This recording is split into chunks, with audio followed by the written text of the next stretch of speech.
एक भेड़िया जंगल के रास्ते से अपने घर की ओर भाग रहा था।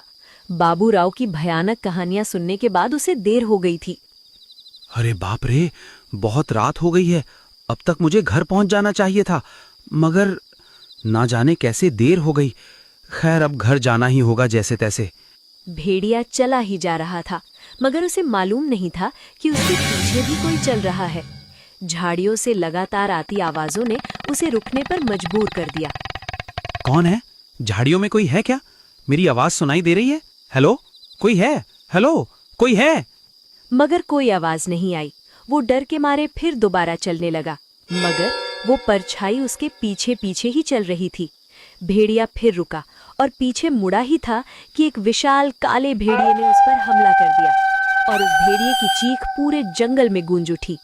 अगली सुबह जंगल में कुछ जानवर कहानी सुनने के लिए एक भेड़िए के पास आए हुए थे। उसका नाम बाबूराव था। वो जंगल का बुजुर्ग और बहुत ही समझदार जानवर था, जिसके कारण सब उसका खूब सम्मान करते थे। आज कोई बढ़िया कहानी सुनाओ बाबूराव दादा, जिसे सुन के एकदम रोंगटे खड़े हो जाएं। कोई बवाल कहानी होनी चाहिए। कोई ऐसी कहानी जिसे सुनकर रात को नींद ही ना आए। ऐसी बात है तो सुनो। एक समय की बात है, इस जंगल में एक दानव की दहशत थी। वो दानव जंगल के जानवरों का पी जाता था। किसी को समझ नहीं आता कि वो कौन है। बस उसके निशान ही रहते थे, जो जानवरों की गर्दन पर बन जाते थे और शरीर काला पड़ जाता था। कहानी अभी चल ही रही थी कि एक भालू भागते हुए उनके बीच आ पहुंचा। अरे सभी लोग चलो, नदी के किनारे उस भेड़िए की लाश मिली है जो कल रात घर नहीं लौटा था। सभी जानवर नदी के किनारे पहुंचे। वहां वो भेड़िया उनृत पड़ा था। देखो, किसी ने इसकी गर्दन पर दांत गाड़ के इसका खून पी लिया है, लेकिन उसके शरीर को कुछ नहीं किया है। उस जगह जंगल का राजा शेर सिंह भी आ पहुंचा। ये किसका काम हो सकता है? भला भेड़िए को किसने मारा होगा? और अगर मारा भी तो इसके शरीर को नहीं खाया? क्या उसे भेड़िए का पसंद नहीं था? महाराज, मुझे लगता है किसी शिकारी ने अंधेरे में इस पर हमला कर दिया होगा, और उसे जब पता चला कि ये भेड़िया है तो शायद उसने उसे नहीं खाया। शिकारी भी तो डाइट पर हो सकता है। हाँ, तुम्हारी बात सही लगती है लोमड़ी। हम बेवजह ही शक कर रहे हैं। ये सिर्फ एक इत्तेफाक है। किसी को डरने की जरूरत नहीं है। सभी बेफिक्र रहिए। सभी जानवरों ने शेर सिंह की बात मान ली, लेकिन डर उनके दिलों में बैठ गया था। और अगले दिन एक रात, काफी रात हो गई है, कोई जानवर नजर नहीं आ रहा है। मुझे जल्द घर की तरफ जाना होगा, नहीं तो गड़बड़ हो जाएगी। हाल ही में भेड़िए पर किसी ने हमला किया था।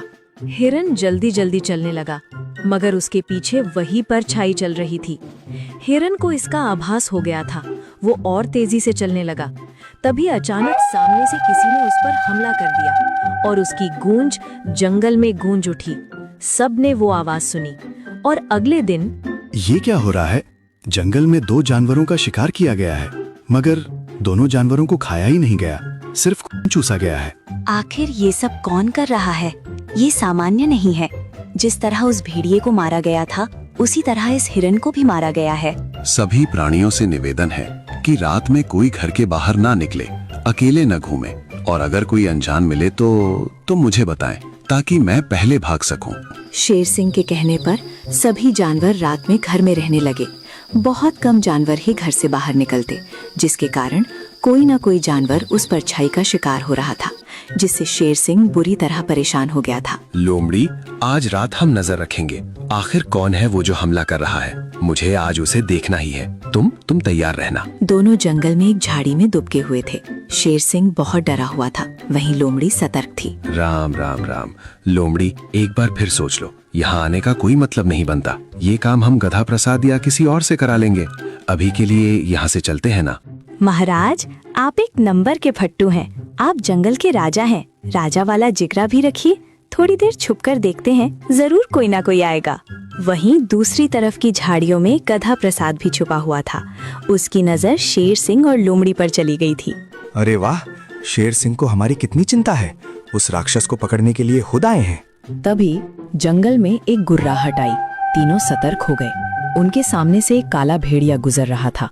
वो बिल्कुल बाबूराव जैसा लग रहा था, लेकिन देखने में बहुत ही भयानक लग रहा था, मानो वो किसी का भी शिकार कर सकता है। तीनों उसका पीछा करने लगे, लेकिन तब तक उस काले भेड़िए ने किसी और का शिकार कर लिया था, जिससे वो और भयानक दिखाई दे रहा था। तभी उसने पीछे मुड़कर शेर की तरफ देखा। उसे देखकर दोनों बहुत डर गए। महाराज भागिए भागिए। मगर शेर सिंह उस काले भेड़िए को देखकर बेहोश हो गया था। लोमड़ी ने ये देखा तो उसने शेर सिंह को वहीं छोड़कर अपनी जान बचाकर दौड़ लगा दी। मगर गधा रुका रहा। वो भयानक काला भेड़िया आगे बढ़ गया। पीछे पीछे गधा का साथ भी हिम्मत जुटाकर जाने लगा। एक जगह वो काला भेड़िया रुका और एक सियार उस काले भेड़िए के पास आया और कुछ मांस के टुकड़े दिए और उससे बात करने लगा।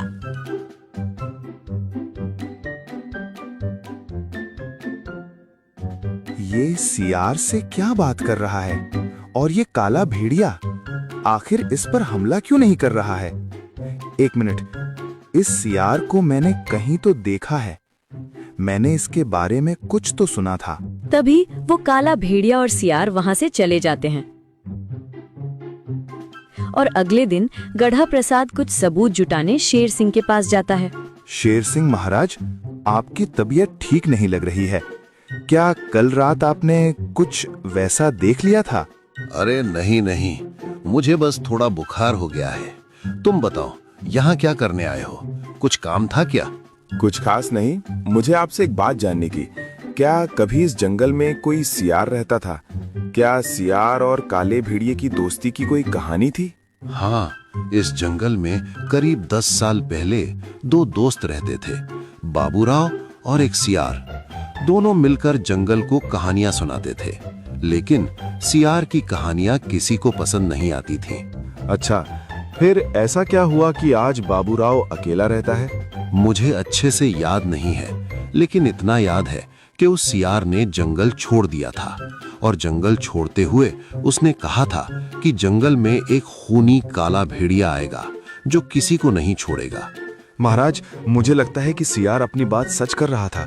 कल रात मैंने एक भयानक काले भेड़िए को घूमते देखा। वो बिल्कुल बाबूराव जैसा था, लेकिन बहुत खतरनाक। मुझे तो उस पर शक है। अच्छा, तो फिर उस काले भेड़िए को पकड़ना चाहिए ताकि वो किसी पर हमला न कर सके।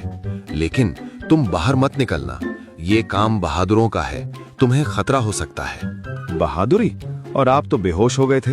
नहीं महाराज, बिना सबूत के किसी पर इल्जाम नहीं लगाया जा सकता। मेरी एक राय है, आप जंगल में ऐलान कर दीजिए कि वो राक्षस एक काले भेड़िए जैसा दिखाई देता है। जो भी इस राक्षस को देखे तुरंत सूचना दे ताकि बाकी अपनी जान बचा सकें। शेर सिंह ने ऐसा ही ऐलान करवा दिया, जिससे सभी जानवर बूढ़े बाबूराव पर ही शक करने लगे, जिसकी वजह से अब उसके पास कोई कहानी सुनने नहीं जाता था। मैंने ऐलान कर दिया है, अब कोई बाबूराव के पास कहानी सुनने नहीं चाहता। अब क्या करना चाहिए? आज रात आप उस पर नजर रखिए, वो किस किस पर हमला करता है और क्या क्या खाता है और किस से मिलता है। रात हुई और सियार सिंह बाबूराव पर नजर रख रहा था। उधर गधा प्रसाद भी सियार के ऊपर नजर टिकाए बैठा था। आज तो जान कर रहूंगा कि ये सियार और बाबूराव की क्या चाल है। आखिर दोनों उस रात क्या बात कर रहे थे? राम राम राम, होशियारी मारकर बहुत बड़ी गलती कर दी। न जाने ये काला भेड़िया कब दानव बन जाए और कब हमला कर दे, क्या भरोसा।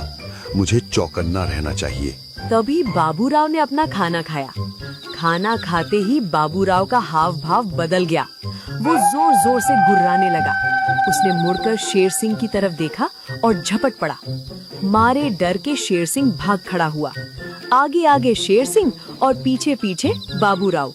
उधर गधा प्रसाद सियार का पीछा कर रहा था। काफी देर हो गई है। सियार आराम से जंगल के बाहर चला गया। उसने कोई गलती नहीं की। आखिर इनका मकसद क्या है? काफी देर गुजर गई मगर कुछ हुआ ही नहीं। सियार आराम से जंगल के बाहर चला गया। गधा प्रसाद हैरान था। तभी गधा प्रसाद ने देखा कि सियार गांव के एक कूड़े के ढेर के पास गया। वहां से उसने एक नीली थैली उठाई और वापस जंगल की तरफ आ गया। ये आखिर करना क्या चाहता है? थोड़ा और पीछा करता हूँ। सियार चुपके से बाबूराव की गुफा में गया। उसने उस नीली थैली में से कोई रसायन निकाला और बाबूराव के खाने में मिला दिया और आराम से बाहर आ गया। आखिर उस रसायन में क्या है? वो क्या मिला रहा है? कहीं वही रसायन बाबूराव को शैडो तो नहीं बनाता? तभी बाबूराव गुफा में आया और अपना खाना खाया। फिर उसके बाद उसका हाव भाव बदल गया। वो भयानक दिखाई देने लगा और गुफा से बाहर निकल गया। अच्छा, तो इसके पीछे इस सियार का हाथ है। बहुत ही धूर्त सियार है। बेचारे बाबूराव को बदनाम करने की कोशिश कर रहा है। कुछ ना कुछ करना चाहिए ताकि उसका पर्दाफाश किया जा सके। अगली सुबह सियार फिर गांव से वो थैली लेकर आया और बाबूराव के खाने में मिला दिया। कुछ देर बाद बाबूराव आया और वो खाना खाया। फिर उसका हाव भाव बदलने लगा और गुर्राते हुए गुफा से बाहर निकल गया। आज इसे दानव साबित करके इसे हमेशा के लिए जंगल से बाहर करवा दूंगा और मुझे जो झूठा बोलकर जंगल से बाहर करवाया था, दोबारा इस जंगल में आ जाऊंगा। तभी बाबूराव सियार के ठीक पीछे आ गया। उसे देखकर सियार की हवा निकल गई। अरे यहाँ क्या कर रहा है? जा अपना शिकार कर, यहाँ खड़ा क्यों है? अरे जा, तुझे और काम के लिए बनाया है। यहाँ रुककर क्या कर रहा है? चल भाग यहाँ से, राक्षस काले भेड़िए। लेकिन बाबूराव सियार पर झपट पड़ा। सियार डर के मारे भागने लगा। आगे आगे सियार और पीछे पीछे बाबूराव। वो भागते भागते जानवरों के समूह के पास जा पहुंचा। दोस्तों, मेरी जान बचाओ, राक्षस काला भेड़िया मेरे पीछे पड़ा हुआ है। वो मुझे मारना चाहता है। दोस्तों, मुझे बचाओ। क्या बकवास कर रहे हो? बाबूराव तो बहुत शरीफ जानवर है। वो हमें कहानियाँ सुनाता रहता है। भला वो तुम पर हमला क्यों करेगा? मेरा यकीन करो भाई, वो दवाई पीने के बाद राक्षस हो जाता है। इसे किसी चीज की समझ नहीं रहती। वो खूनी काला भेड़िया बन जाता है। दवाई? कैसी दवाई? तुम्हें कैसे पता कि वो दवाई पीकर राक्षस बन जाता है? तुम हमसे क्या छुपा रहे हो? साफ साफ बताओ, वरना हम बाबूराव से तुम्हें नहीं बचाएंगे। सियार डर के मारे सब सच उगल देता है। मैं हर रात उसके खाने में एक नशीला नीला रसायन डालता था, जिसकी वजह से वो कुछ देर के लिए पागल हो जाता है और उसे जो भी बोला जाए वो वही करता है। फिर नशे का असर कम होने पर वो सामान्य हो जाता है और उसे कुछ भी याद नहीं रहता। मगर तुमने ये सब क्यों किया? आखिर ये सब करने की वजह क्या थी? तुम तो कभी बाबूराव के खास दोस्त थे, तो तुमने ये सब क्यों किया? जब मैं उसके साथ रहता था तब प्राणी उसकी कहानी ज्यादा पसंद करते थे और मेरी कहानी कोई सुनना नहीं चाहता था। धीरे धीरे मेरे मन में उसके लिए ईर्ष्या बढ़ने लगी और मैंने उसे इस जंगल का सबसे अप्रिय जानवर बनाने के लिए एक योजना बनाई। और फिर मुझे उस नीले रसायन के बारे में पता चला और मैंने जानबूझकर जंगल छोड़ दिया ताकि कोई मुझ पर शक ना कर सके। दुष्ट, मेरी कहानी तुमसे ज्यादा अच्छी थी, इसका मतलब ये तो नहीं कि तुम मुझे पागल बना दो, जंगल के प्राणियों को बेवजह मरवा दो, पूरे जंगल में अशांति फैला दो। आज मैं तुम्हें जीवित नहीं छोड़ूंगा। तुम मुझसे साफ साफ बात कैसे कर रहे हो?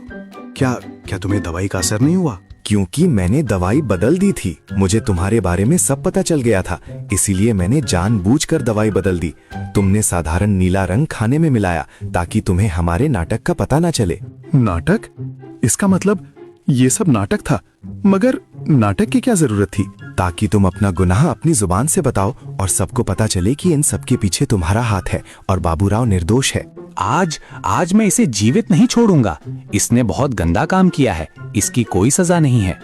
रुक जाओ बाबूराव, माना कि इसने गलती की है, मगर तुम इसे मारकर और भी बहुत बड़ी गलती कर दोगे। जंगल के कानून के अनुसार इसे कैद में डाला जाएगा ताकि सबको सबक मिले कि किसी का बुरा करने पर खुद का ही बुरा होता है। शेर सिंह सही कह रहे हैं। हमें नियम का पालन करना चाहिए। सियार को कैद में डालना चाहिए और हमें इस बात को भी मानना चाहिए कि बिना जांचे परखे किसी भी चीज पर विश्वास नहीं करना चाहिए। और इस तरह सियार को उसकी ईर्ष्या और धोखे की सजा मिली। जंगल में फिर से शांति छा गई। बाबूराव फिर से अपनी कहानियां सुनाने लगा और इस बार सभी जानवर उसकी कहानियों को और भी ध्यान से सुनते थे, क्योंकि उन्हें पता था कि असली दानव तो ईर्ष्या है जो किसी भी जानवर को शैडो बना सकती है। और हाँ, गधा प्रसाद को जंगल का जासूस का खिताब मिला। हमारी कहानी को पूरा देखने के लिए धन्यवाद। हर स्टोरी के पीछे हमारी मेहनत और क्रिएटिविटी है। ये वीडियो स्टोरी स्टूडियो इंडिया द्वारा बनाया गया है। इसे कॉपी करना मना है। और जाते जाते हमारे फेसबुक पेज को फॉलो जरूर करें।